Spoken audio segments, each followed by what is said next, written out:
It's a calm, clear night in the North Atlantic. The sea is mirror smooth, reflecting the brilliant canopy of stars above. 3 massive ocean liners can be seen crossing these waters, their lights twinkling like distant cities as they make their way toward their destinations.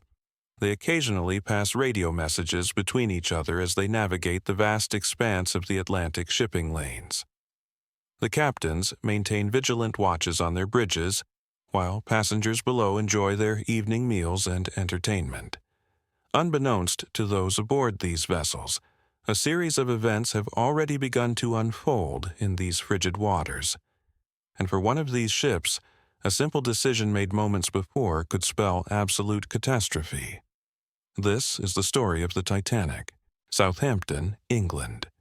The RMS Titanic is the largest passenger steamship ever built, measuring 882 feet in length and carrying over 2,200 souls on board. It's a crisp spring morning as hundreds of passengers and their commanding crew prepare to embark on what many believe will be the voyage of a lifetime. These travelers represent every class of society, from wealthy industrialists booking the finest suites to immigrants seeking new opportunities in America. Known for its unprecedented luxury and revolutionary safety features, the ship is being hailed as practically unsinkable by maritime experts of the day. The commanding officer has over 2 decades of experience navigating the world's most challenging sea routes. At 62 years old, Captain Edward Smith represents the pinnacle of maritime expertise and has earned the complete trust of the White Star Line. Once all passengers and cargo are secured aboard, the Titanic proceeds from her berth toward the open Atlantic. Here, she will spend the next 4 days crossing nearly 3,000 miles of ocean, testing both her engineering marvels and her crew's capabilities to their absolute limits. It's April 10, 1912, in the bustling port city of Southampton. The crew of the RMS Titanic are making final preparations for what promises to be a historic maiden voyage to New York City. They load the vessel with provisions, mail, and cargo, before welcoming aboard the most diverse collection of passengers ever assembled on a single ship. Their destination lies across the treacherous North Atlantic, following well-established shipping routes that have been used safely for decades. The Titanic represents the absolute pinnacle of early 20th century shipbuilding technology. She boasts revolutionary safety features including 16 watertight compartments and an advanced wireless telegraph system. The ship's designer has calculated that she could survive flooding in up to 4 of these compartments simultaneously. This evening marks just another routine Atlantic crossing for the experienced crew, though the magnitude of their vessel makes this voyage anything but ordinary. 3 other major steamships are also crossing the North Atlantic during this same period. The Carpathia, bound for Mediterranean ports, maintains regular radio contact with nearby vessels. Over the following days, these ships pass messages regarding weather conditions and navigation updates as they traverse overlapping sea lanes. The Titanic maintains her planned course throughout the voyage, making excellent time across the Atlantic. On the evening of April 14th, conditions appear ideal for ocean travel. Light winds, exceptional visibility, and calm seas create what veteran sailors describe as perfect crossing weather. The ship's officers have received multiple ice warnings throughout the day but continue maintaining their scheduled speed of over 22 knots. At 11:30 that evening, the ship's lookouts take their positions in the crow's nest high above the forward deck. These men are responsible for scanning the waters ahead for any potential hazards while the ship races through the darkness. The North Atlantic shipping lanes are known for seasonal ice drifts, but the crew remains confident in their ability to spot and avoid any obstacles. By this time, the Titanic had completed nearly 4 full days of her maiden voyage and was making remarkable progress toward New York Harbor. The ship's performance had exceeded all expectations, and passenger morale remained exceptionally high throughout the journey. The vessel continued along her predetermined course through waters that had been safely navigated by countless ships before her. At 11:35, the ship's wireless operators received their final ice warning of the evening from a nearby cargo vessel. This message detailed a large ice field directly ahead of the Titanic's current position. From the ship's bridge, the duty officers carefully monitored their progress while maintaining constant communication with the engine room below. The ship's advanced navigation equipment provided detailed readings of their exact position and heading.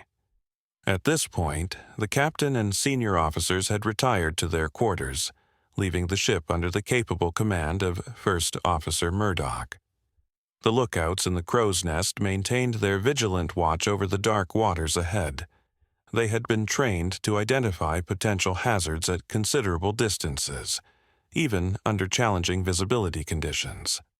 However, the exceptionally calm sea conditions created an unusual situation where the normal white foam around floating obstacles would be completely absent. At 11:39, something appeared on the horizon directly ahead of the ship. The lookouts immediately recognized this as a massive iceberg, estimated to be over 100 feet in height and blocking their current course. They rang the crow's nest bell 3 times and telephoned the bridge with the urgent warning that would change maritime history forever.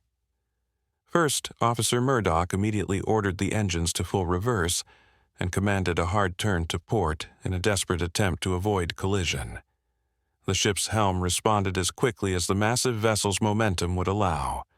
As the Titanic's bow began to swing away from the ice, the crew held their breath, hoping their evasive maneuvers would be sufficient. For 37 seconds, the fate of everyone aboard hung in the balance as the ship fought to change course. The massive iceberg loomed larger and larger until it became clear that complete avoidance would be impossible. The ship's starboard side scraped along the ice with a series of grinding impacts that echoed throughout the vessel. What happened next would transform this routine Atlantic crossing into one of history's most studied maritime disasters. The collision had opened the ship's hull below the waterline across multiple watertight compartments, creating damage far beyond what the designers had ever anticipated possible. For the passengers and crew aboard the Titanic, the moments immediately following the collision were filled with confusion and uncertainty. Most had barely felt the impact, describing it as nothing more than a slight shudder that momentarily interrupted their evening activities. The ship's immense size had absorbed much of the collision's force, leaving many completely unaware that anything significant had occurred. Below deck, however, the situation was dramatically different. Water began pouring through the damaged hull sections at an alarming rate. The ship's postal workers were among the first to discover the flooding as seawater rushed into the mail sorting room. Within minutes, they were forced to abandon their posts as the compartment became completely submerged. The ship's designer, Thomas Andrews, was summoned to assess the damage.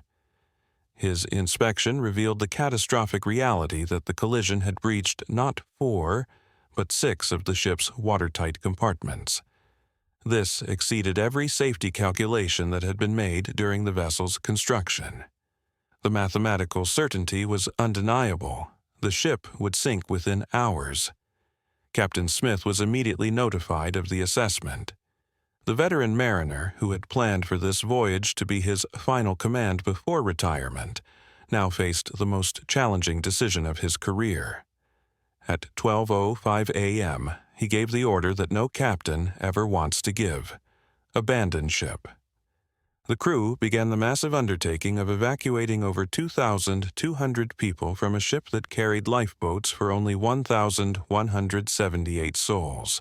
This capacity had exceeded Board of Trade requirements, but those regulations had been written for much smaller vessels. The Titanic's unprecedented size had created a situation that existing maritime law had never anticipated. Passengers were initially reluctant to leave what appeared to be a stable, well-lit ship for small boats on the dark, freezing ocean. Many refused to believe that the massive vessel could actually sink. The crew faced the enormous challenge of convincing people that their lives depended on immediate evacuation while maintaining order and preventing panic. The ship's musicians assembled on deck and began playing music to help calm the passengers during the evacuation process. Their dedication to maintaining morale in the face of certain disaster would become one of the most remembered acts of heroism from that night. As the lifeboats were lowered, many departed only partially filled because passengers simply could not comprehend the urgency of the situation. Meanwhile, the ship's wireless operators frantically transmitted distress signals to any vessel within range. The new International Distress Call, SOS, was used alongside the traditional CQD as they desperately sought assistance from nearby ships. Their calls reached several vessels, but most were too distant to provide immediate aid. The Carpathia, approximately 58 miles away, received the distress signal and immediately changed course toward the Titanic's position. Captain Arthur Rostron ordered maximum speed and began preparations to receive survivors, but the distance meant that help would not arrive for nearly 4 hours. As the night progressed, the ship's bow continued sinking deeper into the Atlantic, while the stern rose higher out of the water. The angle of the deck became increasingly steep, making movement difficult and dangerous for those still aboard. Passengers and crew members clung to railings and fixtures as furniture and equipment began sliding toward the submerged sections. The final lifeboats were launched around 2:05 a.m. as the ship's situation became increasingly desperate. Many of these last boats were filled to capacity as the remaining passengers finally understood the gravity of their circumstances. However, hundreds of people remained trapped aboard the sinking vessel with no means of escape. At approximately 2:17 a.m., the ship's lights flickered and went out as the electrical systems finally succumbed to the flooding. The massive vessel began its final descent into the icy Atlantic waters, taking with it over 1,500 souls who had placed their trust in mankind's greatest maritime achievement.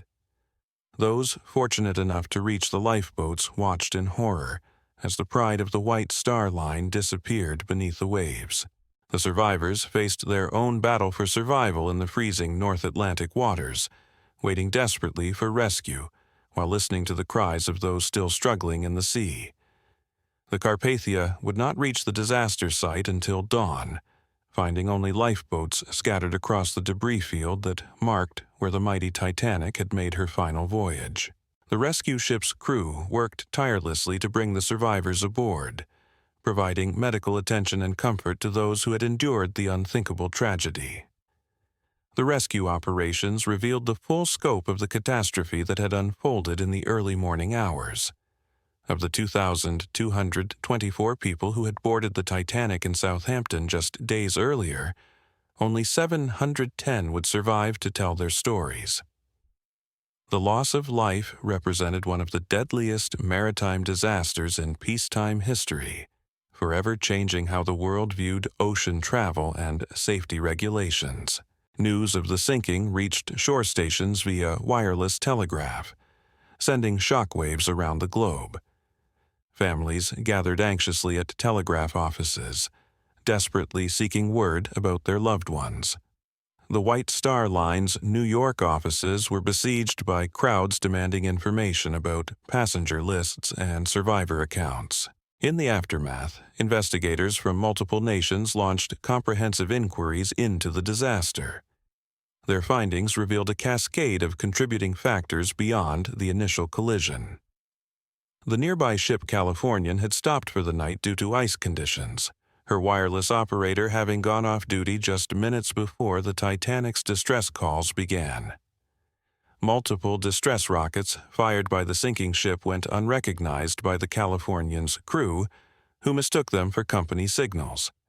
The disaster would lead to sweeping changes in maritime safety regulations worldwide.